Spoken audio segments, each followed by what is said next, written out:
Hi hello Rajeev വ്ളോഗ്സിലേക്ക് എല്ലാവർക്കും വലിയൊരു സ്വാഗതം. ഇന്ന് നര സർവ്വസാധാരണമാണ് അല്ലേ? ഒരുപാട് പേർക്ക് നര തുടങ്ങി. ചെറുപ്പത്തിൽ 25 വയസ്സായ കുട്ടി അമ്മ എൻ്റെ മുടി നരച്ചു തുടങ്ങി, മുഴുവനും നരച്ചു പറയുന്നു. അതുപോലെ 35 വയസ്സായ കുട്ടിയൊക്കെ പറയുന്നു. അപ്പോൾ ഏത് ഹെയർ ഡൈ ആണോ ഏത് ആൾക്കാണോ പറ്റിയ, നമ്മൾ ഈ സ്കാൽപ്പോ അവരുടെ മുടിയൊന്നും ഞാൻ കാണില്ല, ഈ വീഡിയോയിൽ പറയുന്നത് മാത്രമേ ഉള്ളൂ. അപ്പം ഞാൻ ചെയ്യണ ഒരു ഹെയർ ഡൈ നിങ്ങൾക്ക് പരിചയപ്പെടുത്തി തരാം.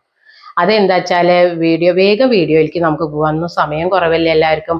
അപ്പം അതിന് ഒന്നും വേണ്ട, നമ്മളുടെ ബീട്രൂട്ട് മുടിക്ക് ഒരുപാട് നല്ലതാണ്. മുഖത്തിനും മുടിക്കും ഒക്കെ ബീട്രൂട്ടിൻ്റെ ജ്യൂസ് നല്ലതാണ്. അപ്പോൾ ധൈര്യമായിട്ട് ഉപയോഗിക്കാൻ പറ്റുന്ന ഒരു സാധനമാണ് നമ്മളെ ബീട്രൂട്ട്. അപ്പോൾ ഈ ബീട്രൂട്ടിനെ നമ്മൾ എന്താ ചെയ്യേണ്ടത് വെച്ചാൽ, ഒന്ന് നന്നായി പുറംതൊലി നന്നായിട്ട് കഴുകിയതിൻ്റെ ശേഷം നമ്മൾ നല്ല തോലൊക്കെ ചെത്തി കളഞ്ഞിട്ട് ചെറിയ കഷ്ണങ്ങളാക്കിയിട്ട് നമ്മളെ മിക്സിയുടെ ജാറിൽ ഇട്ടിട്ട് നല്ല പേസ്റ്റ് രൂപത്തിൽ എന്ത് കൂട്ടിയിട്ടാണ് അത് അരയ്ക്കണമെന്ന് അറിയോ? കട്ടൻ ചായ നമ്മൾ വെക്കുന്നുണ്ട് കേട്ടോ. കട്ടൻ ചായ എന്ന് പറഞ്ഞു കഴിഞ്ഞാൽ 2 സ്പൂണ് ചായപ്പൊടി ഇട്ടിട്ട് വേണം നമ്മൾ ആ കട്ടൻ ചായ തിളപ്പിക്കാൻ. 2 സ്പൂൺ. എന്നിട്ട് നല്ല ഒന്ന് കുറുകിയതിൻ്റെ ശേഷം നമ്മൾ അത്യാവശ്യം ഡാർക്ക് കളർ വരുമ്പോൾ നമ്മൾ ഓഫ് ചെയ്യുക. എന്നിട്ട് തണുത്തതിൻ്റെ ശേഷം ആ ചായപ്പൊടി പറഞ്ഞിട്ട് വേണം നമ്മൾ ഈ ബീട്രൂട്ട് പേസ്റ്റ് രൂപത്തിൽ അരച്ചെടുക്കുക. ഈ ചായപ്പൊടി അരിക്കണം എന്നില്ല കേട്ടോ, അരക്കിയ കാരണം അരിക്കണ്ട, അങ്ങനെ നമുക്ക് ധൈര്യമായിട്ട് ഒഴിക്കാം. പിന്നെ അതിലേക്ക് വേണ്ട എന്താ വെച്ചാൽ, ഞാൻ അപ്പം അത് അരച്ചു കൊടുന്നു. പിന്നെ അതിലേക്ക് നമുക്ക് വേണ്ടത് നീലാമരിയുടെ പൊടിയാണ്. കണ്ടല്ലോ, നീലാമരിയുടെ ഇട്ടോ ഒന്നെടുത്തു. നീലാമരിയുടെ പൊടി 1 സ്പൂണ് അത്രേ വേണ്ടു നമുക്ക്. എന്താ ഈ നീലാമരിയുടെ പൊടിയിലേക്ക് നമ്മൾ ഈ അരച്ചു വെച്ച ബീട്രൂട്ട് കണ്ടല്ലോ, നമ്മൾ മിക്സിയിൽ അരച്ചു വെച്ച ബീട്രൂട്ട് നമുക്ക് അരിക്കൊന്നും വേണ്ട, അരിക്കാതെ തന്നെ അത് നല്ല പേസ്റ്റ് പോലെ അരച്ചാൽ പിന്നെ അരിക്കണ്ട കേട്ടോ. അപ്പോൾ നമ്മൾ നന്നായിട്ടിത് പേസ്റ്റ് രൂപത്തിൽ അരച്ചെടുത്താൽ കൊണ്ട് നീലാമരിപ്പൊടിയായിട്ട് നമ്മൾ യോജിപ്പിക്കണം, കൂട്ടി കലർത്തണം.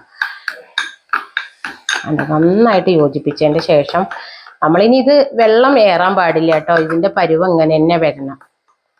ഈ നീലാമരിപ്പൊടി ഒരു 10 മിനിറ്റ് പുറത്ത് വെച്ചാൽ നമ്മൾ ഈ ബീട്രൂട്ട് കൂടെ കണ്ടോ വെക്കുമ്പോഴേക്ക് തന്നെ ഇതിന് ഒരു കറുപ്പ് കളർ വരലടങ്ങി. കണ്ടില്ലേ, നീലാമരിപ്പൊടിക്ക് അങ്ങനെ ഒരു പ്രത്യേകത ഉണ്ട്. എടുക്കുമ്പോൾ പച്ച കളറായിരിക്കും പൊടി, ഒരു 10 മിനിറ്റ് വെച്ചാൽ അത് കറുപ്പ്, അത് അങ്ങനെയാണ്. കാറ്റ് തട്ടിയാൽ പിന്നെ അതിങ്ങനെ ബ്ലാക്കിലേക്ക് വരും. ഇനി ഇത് നമ്മളൊരു 10 മിനിറ്റ് നേരം ഇവിടെ അങ്ങനെ ഇരുന്നോട്ടെ.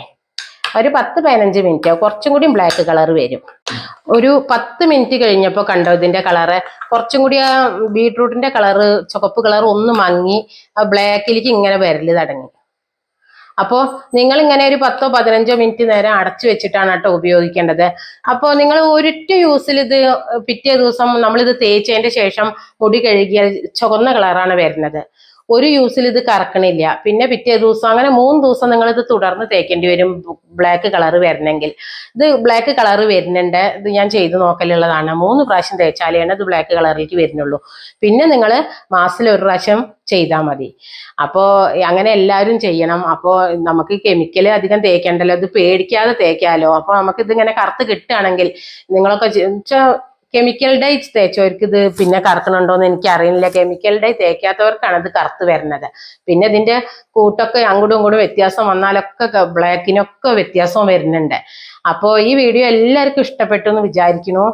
അപ്പോൾ ഇഷ്ടപ്പെട്ടെങ്കിൽ എല്ലാവരും ഇത് എല്ലാവരിലേക്കും ഷെയർ ചെയ്ത് എത്തിക്കണം. പിന്നെ ലൈക്ക് ചെയ്യണം, ഷെയർ ചെയ്യണം. പിന്നെ പുതുതായിട്ട് കാണുന്നവർ ഇതൊന്ന് സബ്സ്ക്രൈബ് ചെയ്ത് കാണണേ, കൂട്ടത്തിലെ ബെല്ലൈക്കണും കൂടി ഒന്ന് അമർത്തണേ. അപ്പോൾ ഇനി പുതിയൊരു വീഡിയോ ആയിട്ട് വരുന്നവരേക്കും ബൈ.